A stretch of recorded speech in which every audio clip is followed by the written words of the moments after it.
ओम शांति। आज 24 जनवरी 2025 के साकार मधुर महावाक्य हैं। आज शुक्रिया दिवस पर हम विश्व नियंता का दिल से शुक्रिया करते हैं, जिन्होंने हमें डबल लाइट रहना सिखाया। जैसे ब्रह्मा बाप कर्म करते हुए भी सदा ऊंची स्थिति में रहे, साधारण कर्म करते हुए भी सदा ऊंची स्थिति में रहे, ऐसे ही ब्रह्मा बाप को फॉलो करने वाले सदा डबल लाइट रहते हैं। बहुत सुंदर बात आज बाबा ने सिखाई कि तुम्हें कदम कदम श्रीमत पे चलना है, निश्चय में ही विजय है। ब्रह्मा बाबा साधारण तन है, जिनके द्वारा निराकार शिव बाबा तुम्हें पढ़ाते हैं। बाबा अगर कोई बात कहते हैं तो हमेशा समझो शिव बाबा की श्रीमत है। कदम कदम श्रीमत पर चलने में कल्याण है, जरा भी मगरूरी नहीं आनी चाहिए। कई बच्चे सोचते हैं हम तो हैं ही शिव बाबा के, और वो याद की मेहनत नहीं करते। बाबा कहते अगर आप याद करते हो तो वो आपकी एक्ट में भी दिखाई देना चाहिए, आपके कर्म में वो झलक आनी चाहिए। आपका चाल चलन सबको सुख देने वाला हो। जो गुणवान बच्चे हैं वो सबको सुख देते हैं, कांटों को फूल बनाने की सेवा करते हैं, जरा भी किसी को कांटा नहीं लगाएंगे। अगर दूसरों को दुख देते हैं तो ऊंच पद नहीं पा सकते। याद रखना है अब वापस घर जाना है, इसलिए देह दुनिया सबसे ममत्व मिटा देना है। बाबा कितनी ऊंची पढ़ाई पढ़ाते हैं। एम ऑब्जेक्ट को सामने रखना है। श्री लक्ष्मी नारायण का चित्र देखकर याद करना है, ये मेरा एम ऑब्जेक्ट है। दैवी गुणों को धारण कर ऐसा देवता बनना है। चलते फिरते भी ज्ञान योग की मस्ती चढ़ी रहे। प्रैक्टिकल में कर्म करते हुए भी याद की मेहनत करते रहें। कई बच्चे याद की मेहनत नहीं करते। बाबा कहते याद की मेहनत नहीं करेंगे तो माया पर विजय कैसे पाएंगे। जीत पाने की एक ही युक्ति है, बाबा की स्नेह भरी याद। सुनते हैं बाबा के मधुर बोल। बाबा ने कहा, मीठे बच्चे तुम एक बाप के डायरेक्शन पर चलते रहो तो बाप तुम्हारा रिस्पॉन्सिबल है। बाप का डायरेक्शन है, चलते फिरते मुझे याद करते रहो। तुम एक बाप के डायरेक्शन पर चलते चलो तो बाप तुम्हारा रिस्पॉन्सिबल है। बाप का डायरेक्शन है, चलते फिरते मुझे याद करो। क्वेश्चन है, जो अच्छे गुणवान बच्चे हैं उनकी मुख्य निशानियां क्या होंगी? जो अच्छे गुणवान बच्चे हैं उनकी निशानियां क्या होंगी? वे कांटों को फूल बनाने की अच्छी सेवा करेंगे, किसी को भी कांटा नहीं लगाएंगे, कभी भी आपस में लड़ेंगे नहीं, किसी को भी दुख नहीं देंगे। दुख देना भी कांटा लगाना है, दुख देना भी कांटा लगाना है। गीता, ये वक्त जा रहा है। ओम शांति। मीठे मीठे सिक्के लधे रूहानी बच्चों ने नंबरवार पुरुषार्थ अनुसार इस गीत का अर्थ समझा। नंबरवार इसलिए कहते हैं क्योंकि कोई तो फर्स्ट ग्रेड में समझते हैं, कोई सेकंड ग्रेड में, कोई थर्ड ग्रेड में। समझ भी हर एक की अपनी अपनी है, निश्चय बुद्धि भी हर एक की अपनी है। बाबा तो समझाते ऐसा हमेशा समझो कि शिव बाबा इनके द्वारा डायरेक्शन देते हैं। तुम आधा कल्प आसुरी डायरेक्शन पर चलते आए, अब ऐसे निश्चय करो हम ईश्वरीय डायरेक्शन पर चलते हैं तो बेड़ा पार। निश्चय करो हम ईश्वरीय डायरेक्शन पे चलते हैं तो बेड़ा पार। अगर ईश्वरीय डायरेक्शन ना समझ मनुष्य का डायरेक्शन समझा तो मूंझ पड़ेंगे। बाबा कहते मेरे डायरेक्शन पर चलने से मैं रिस्पॉन्सिबल हूँ ना, इस द्वारा जो कुछ होता है उनकी एक्टिविटी का भी मैं रिस्पॉन्सिबल हूँ, उनको हम राइट कर देंगे। ब्रह्मा बाबा कोई बात कहते हैं तो शिव बाबा कहते हैं कि मैं जिम्मेवार हूँ, मैं अपने आप ही उसे राइट कर दूंगा, तुम सिर्फ हमारे डायरेक्शन पर चलो। जो अच्छी रीति याद करेंगे वो डायरेक्शन पर चलेंगे। अंडरलाइन कर लेंगे, जो अच्छी रीति याद करेंगे वो डायरेक्शन पर भी चलेंगे। कदम कदम ईश्वरीय डायरेक्शन समझ चलेंगे तो कभी भी घाटा नहीं होगा। निश्चय में विजय है। बहुत बच्चे इन बातों को समझते नहीं। थोड़ा ज्ञान में आने से देहाभिमान आ जाता। योग बहुत ही कम है। ज्ञान तो है हिस्ट्री ज्योग्राफी को जानना, ये तो सहज है। यहाँ मनुष्य कितनी साइंस आदि पढ़ते हैं, ये पढ़ाई तो इजी है, बाकी मेहनत है योग की।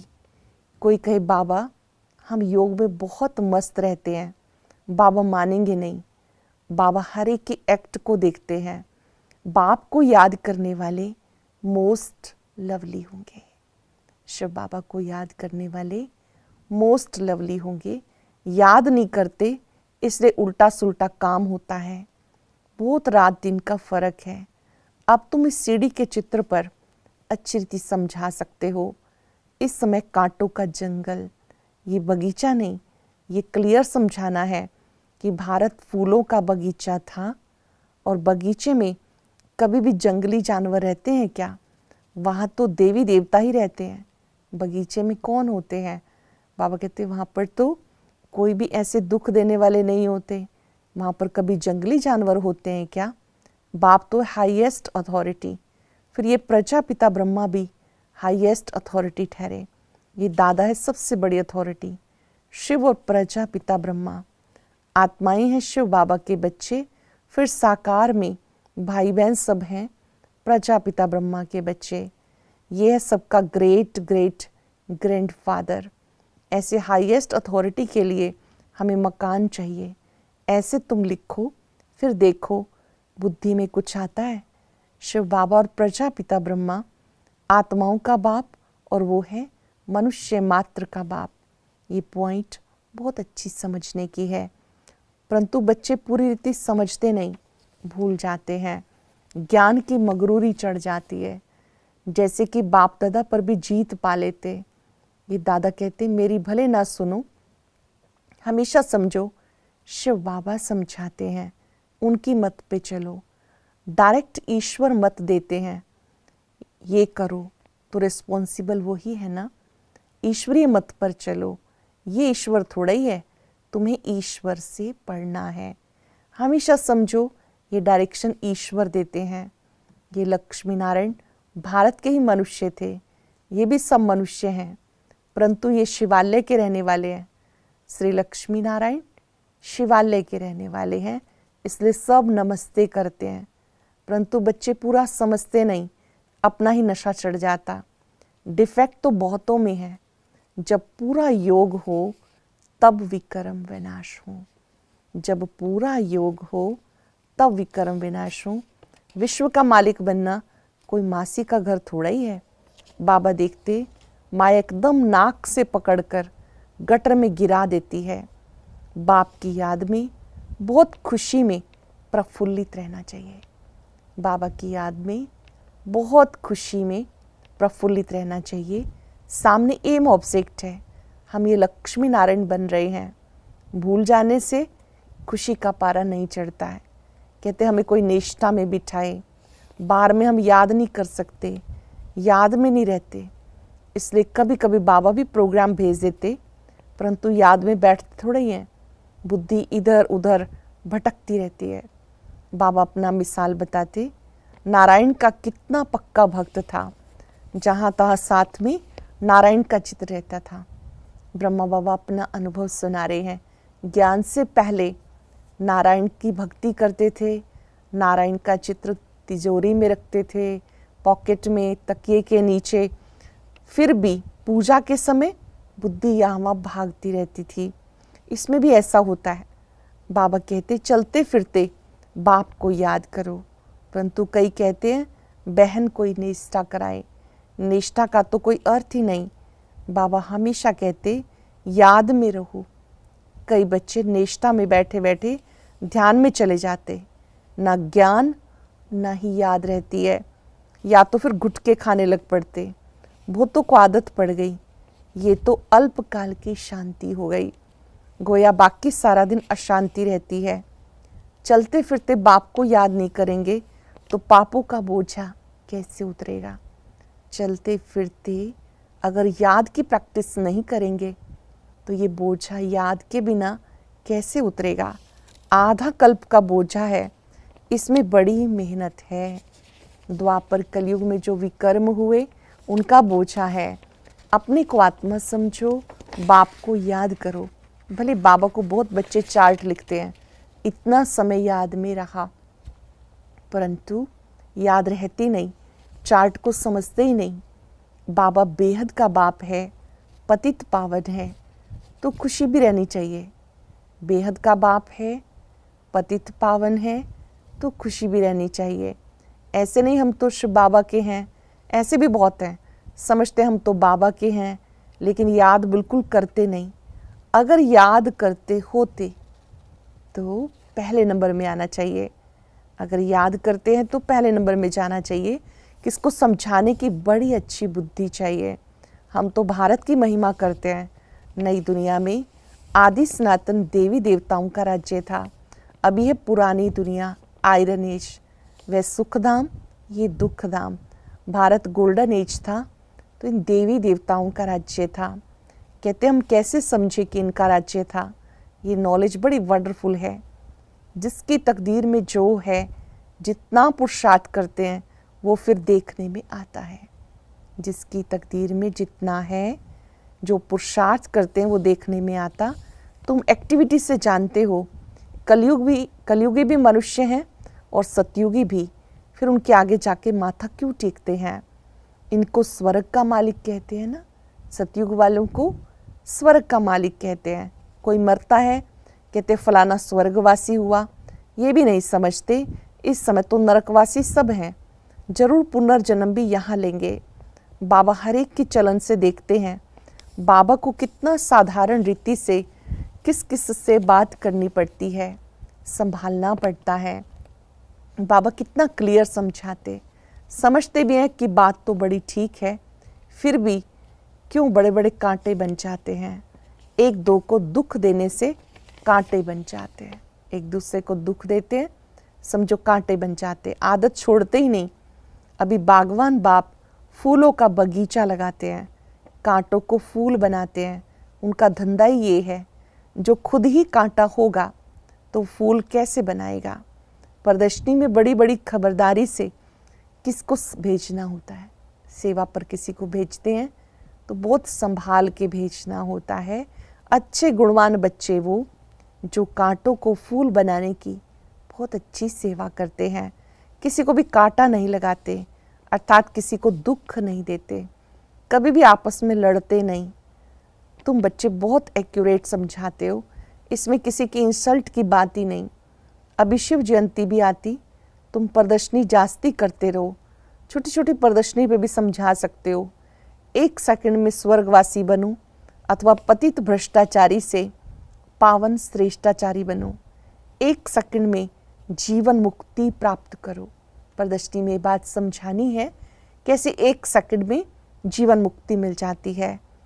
जीवन मुक्ति का अर्थ भी समझते नहीं, तुम भी अब समझते हो। बाप द्वारा सबको मुक्ति जीवन मुक्ति मिलती, परंतु ड्रामा को भी जानना है। सब धर्म स्वर्ग में नहीं आएंगे, वो फिर अपने अपने सेक्शन में चले जाएंगे, फिर अपने समय पर आकर स्थापना करेंगे। झाड़ में कितना क्लियर है, एक सतगुरु के सिवाय सदगति दाता कोई और हो नहीं सकता। बाकी भक्ति सिखाने वाले ढेर गुरु हैं, सदगति के लिए मनुष्य गुरु हो नहीं सकता। समझाने का भी अकल चाहिए, इसमें बुद्धि से काम लेना होता है। ड्रामा का कैसा वंडरफुल खेल है। तुम्हारे में भी बहुत थोड़े हैं जो इस नशे में रहते हैं, ड्रामा को समझते हैं। रात्रि क्लास है 18 मार्च 68 की। तुम्हें वास्तव में शास्त्रों पर वाद विवाद करने की कोई दरकार नहीं। मूल बात है याद की और सृष्टि के आदि मध्य अंत को समझना। मूल बात कौन सी है? बाप को याद करना, सृष्टि के आदि मध्य अंत को समझना। चक्रवर्ती राजा बनना है, इस चक्र को ही सिर्फ समझना है। इसी का गायन है सेकंड में जीवन मुक्ति।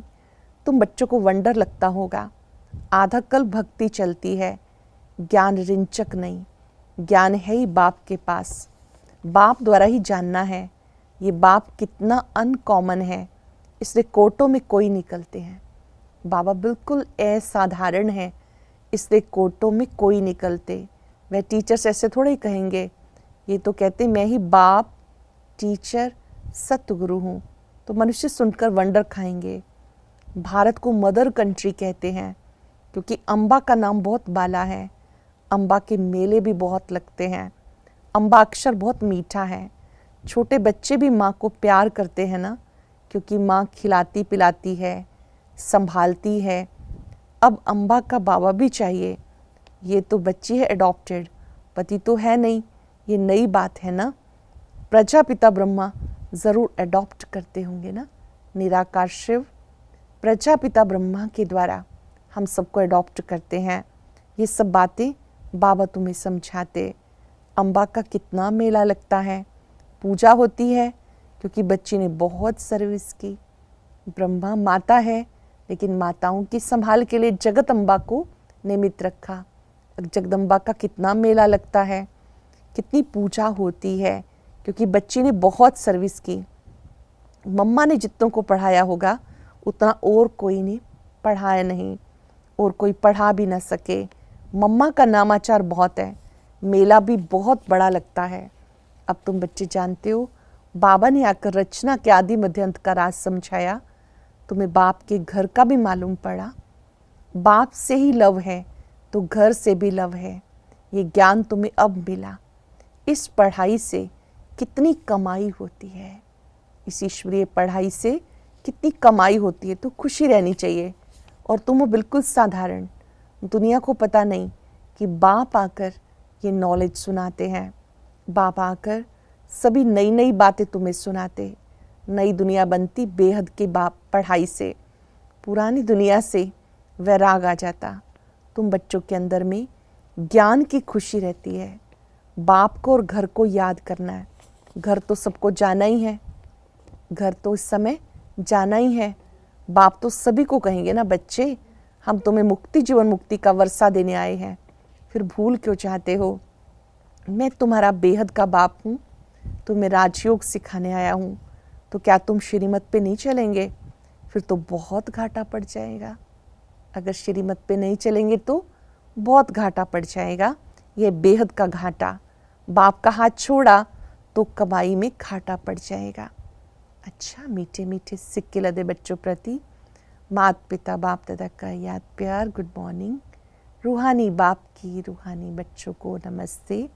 रूहानी बच्चों की रूहानी बाप दादा को याद प्यार नमस्ते। Good morning. शुक्रिया बाबा, शुक्रिया। धारणा के लिए सार। एक बाप की याद से मोस्ट लवली बनना है। चलते फिरते कर्म करते याद में रहने की प्रैक्टिस करनी है। बाप की याद और खुशी में प्रफुल्लित रहना है।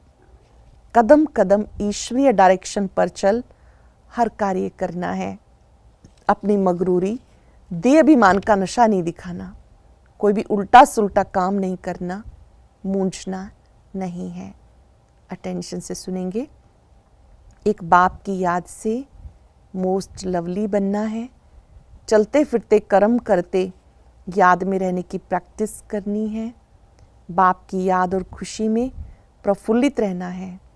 कदम कदम ईश्वरीय डायरेक्शन पर चल हर कार्य करना है।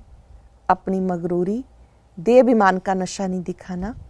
कोई भी उल्टा सुल्टा काम नहीं करना, मूंझना नहीं है। वरदान है साधारण कर्म करते ऊंची स्थिति में रहने वाले डबल लाइट भव। साधारण कर्म करते ऊंची स्थिति में रहने वाले डबल लाइट भव। जैसे बाप साधारण तन लेते हैं, जैसे आप बोलते हो वैसे ही बोलते हैं, वैसे ही चलते हैं, तो कर्म भले साधारण है लेकिन स्थिति ऊंची रहती है।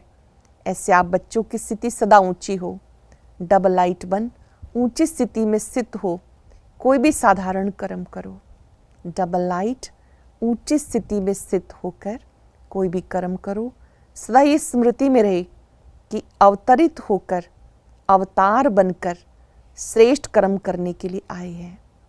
अवतरित होकर, अवतार बन के श्रेष्ठ कर्म करने के लिए आए हैं, तो साधारण कर्म अलौकिक में बदल जाएंगे।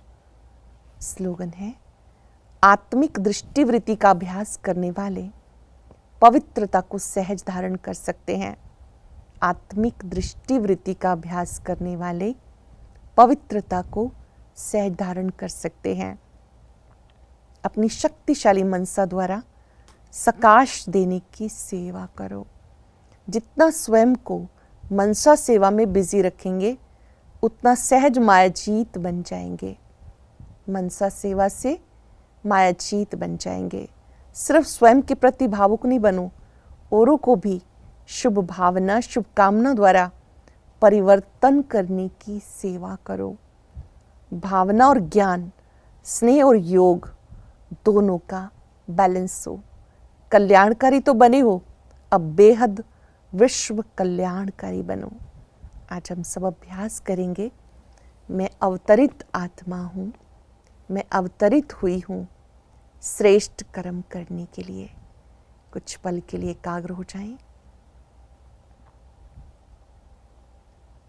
भृकुटी कक्ष में अपने तेजोमय रूप को देखें। मैं तेजस्वी आत्मा भृकुटी कक्ष में विराजमान हूं।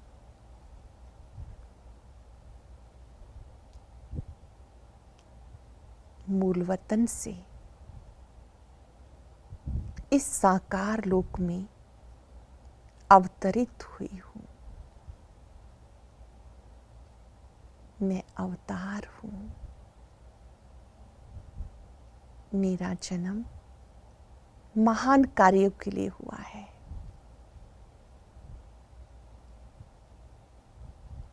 इस एक स्मृति को बार बार रिवाइज करें। मैं अवतरित आत्मा अवतरित हुई हूं श्रेष्ठ कर्म करने के लिए। हर कर्म करते डबल लाइट हूं। शुक्रिया बाबा, शुक्रिया। ओम शांति। अब आज का अव्यक्त इशारा और ज्ञान मोती भी अवश्य सुने।